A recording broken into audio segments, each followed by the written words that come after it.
हमें खेती को बहुत अंदर से समझना होगा, हमें अपने व्यवसाय को अंदर से समझना होगा, इस इंडस्ट्री की जो एक पावरफुल पॉइंट है उसको समझना होगा। और दुनिया में सबसे जो इम्पोर्टेंट फैक्ट है आज की तारीख में, अगर किसी भी दुनिया का या किसी भी इंडस्ट्री का अगर हम मैन पावर देखें तो सारा यूथ से होता है। अगर जिस कंट्री का यूथ एक्टिव है, यूथ एक्टिव है, तो फिर वो काम बहुत अच्छे से होता है। सो डेफिनेटली यूथ के लिए इसमें आने के लिए मनी चाहिए, और फार्मिंग में अभी तक जो है ना हमने मनी नहीं देखा है। अगर हम फार्मिंग को उत्पादन से उत्पाद में कन्वर्ट कर देंगे तो इसमें मनी जनरेट होगा, एंड मनी जनरेट जब होगा तो यूथ ऑटोमेटिकली इसकी तरफ आने लग जाएगा।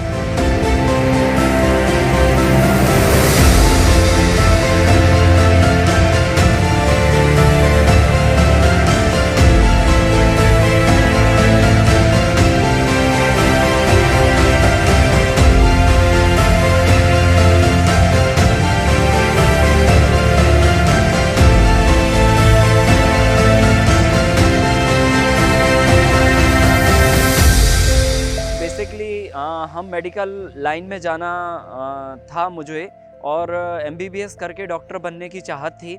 लेकिन एक दौर था जब हमने देखा, कक्षा 12 के आसपास हम इंटर में थे, लगातार बीमारियां बढ़ रही हैं, लगातार हॉस्पिटलाइजेशन बढ़ रहा है, और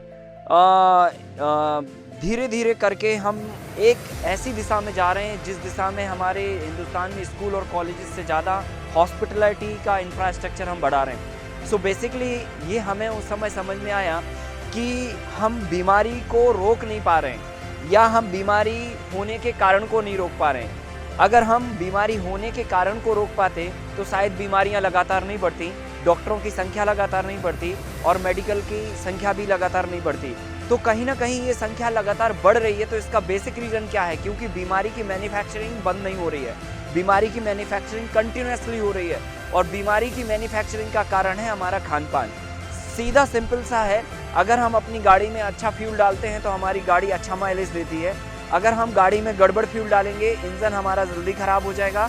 ठीक उसी तरह से अगर हम अपनी बॉडी में अच्छा फ्यूल डालेंगे, अच्छा डाइट डालेंगे, अच्छा भोजन डालेंगे, तो हमारा गाड़ी भी अच्छा माइलेज देगा, लंबे समय तक चलेगा, और हमारा बीमारी नहीं भी होगा, कोई मेंटेनेंस नहीं निकलेगा। तो हमने ये सोचा, ये समझ में आया कि अच्छा खान पान ही बीमारी को रोक सकता है।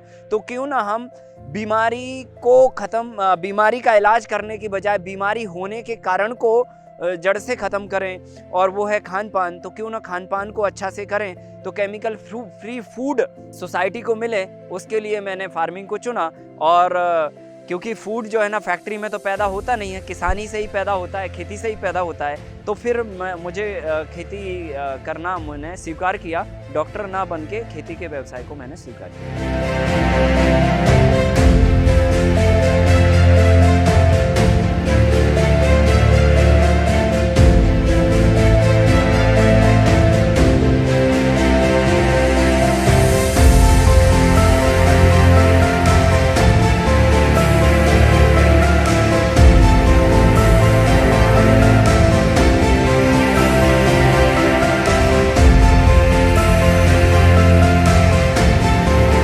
अगर हमारे पास छोटा सा भी लैंड होल्डिंग है, सो हम 1 एकड़ का काम, 4 एकड़ का काम 1 एकड़ में कर सकते हैं। मॉडल में रनिंग मनी लीफी क्रॉप से आपको मिलना, सेविंग मनी आपकी क्रीपर्स हैं या फ्रूट्स क्रॉप हैं उससे मिलना, और एफडी मनी आपका रूट क्रॉप से। सो तीनों टाइप्स का मनी हमें इस मॉडल में मिलता है। सो इसलिए हमने इसको इकोनॉमिकल बाइबल बोला।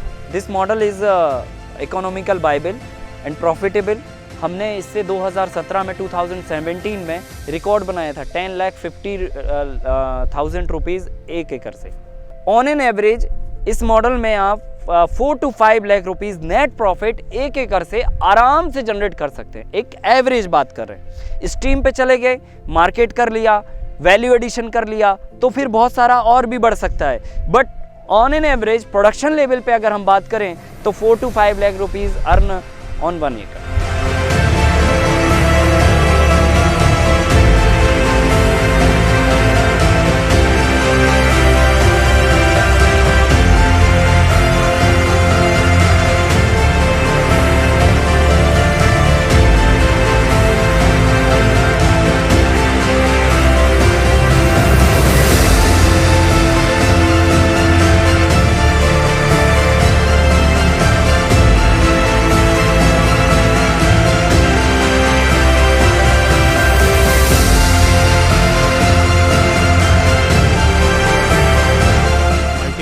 ఫార్మింగ్ అనేది ఏంటి, దాన్ని ఎలా చేస్తున్నారు, ఫస్ట్ స్టేజ్లో ఏంటి, సెకండ్ ఫ్లోర్లో ఏంటి, టాప్ ఫ్లోర్లో ఏంటి, ఫ్రూట్ ప్లాంట్స్ ఏంటి అని మీకు మొత్తం చెప్పారు, ఎక్స్ప్లెయిన్ చేసి.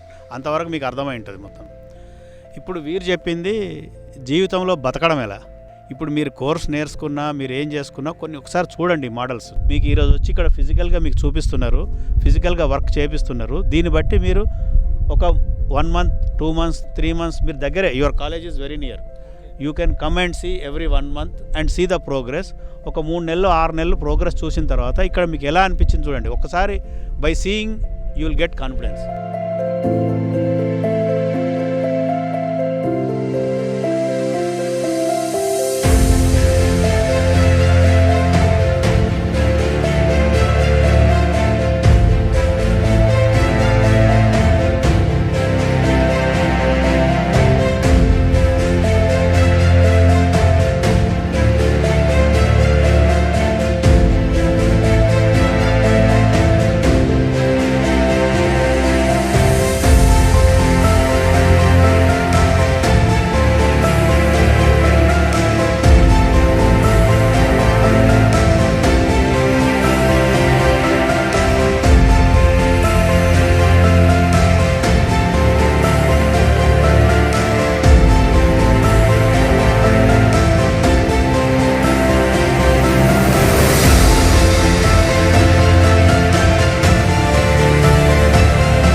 को बेसिकली देखो, हम जो विज़न से काम कर रहे हैं, हमारा एक ही विज़न है कि हिंदुस्तान में कब वो दौर आएगा जब स्कूल और कॉलेजेस में अगर हम कैरियर सिलेक्शन की बात करेंगे तो अभी हम जब कैरियर सिलेक्शन की बात करते हैं तो कोई कहता है मुझे इंजीनियर बनना है, कोई कहता है मुझे पायलट बनना है, कोई कहता है मुझे डॉक्टर बनना है।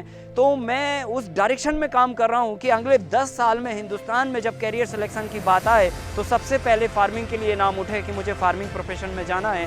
तो मैं तो इस विजन के साथ में काम कर रहा हूँ और देखना चाहता हूँ अगले 10-20 साल में हिंदुस्तान को कि लोग इसको कैरियर के रूप में अपनाएं और एक बाय प्रोफेशनली और प्रॉफिटेबल वेंचर के रूप में इसको फर्स्ट प्रायोरिटी से सिलेक्शन करें।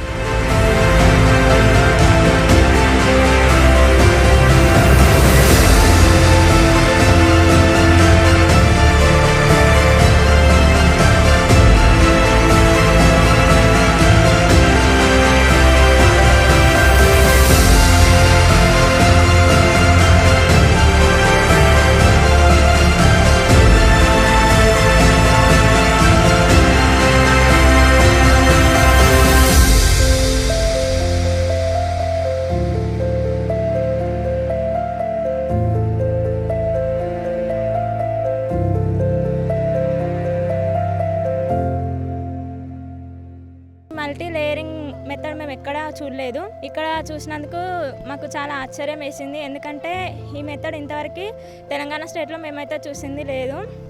ఈ మల్టీ లేయరింగ్ మెథడ్ చేయడం వలన ఒక క్రాప్ హార్వెస్టింగ్ అయ్యేలోపే ఇంకో క్రాప్ హార్వెస్టింగ్కి రావడం జరుగుతుంది.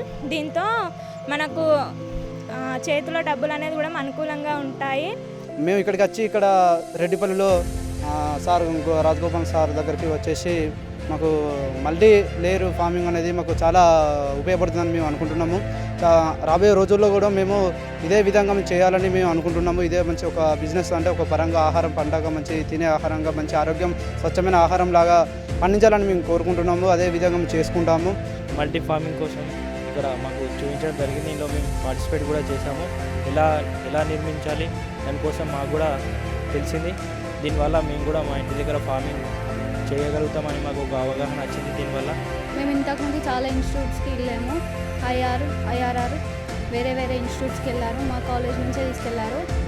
ఇది నేర్చుకోవడం చాలా యూజ్. ఆర్గానిక్ ఫార్మింగ్ వల్ల రైతులకి చాలా ఉపయోగం. కెమికల్స్ ఎక్కువ యూజ్ చేయడం వల్ల హెల్త్ ఇష్యూస్ అవి రావడం జరుగుతుంది. ఎక్కువ ఆర్గానిక్ ఫార్మింగ్ చేయాలని రైతులను కోరుకుంటున్నాం. ఇక్కడ మల్టీ లేయర్ గురించి తెలుసుకున్నాం. చాలా బాగుంది, చాలా కొత్తగా ఉంది, ఎక్కడ ఇది చూడలేదు. ఇలా చేస్తే చాలా సేవ్ అవుతుంది. వాటర్ సేవింగ్ అండ్ నేల సేవింగ్ చాలా రకాలుగా చేసి ఎంతో ఎంతో దిగుబడి పొందవచ్చు. ఇలా అందరికీ చెప్పి అందరు చేసే విధంగా చేయాలని కోరుకుంటున్నాను.